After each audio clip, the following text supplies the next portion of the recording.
Welcome. Today's build is an ATM machine. Take the 2x2x2 container and place atop the 2x2 plate. Grab the computer screen 45-degree 2x2 slope and place on top of the container.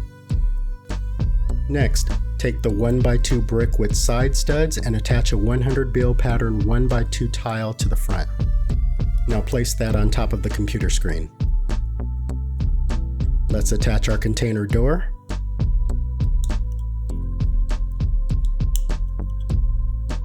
And finish up the ATM with the 2x2 tile.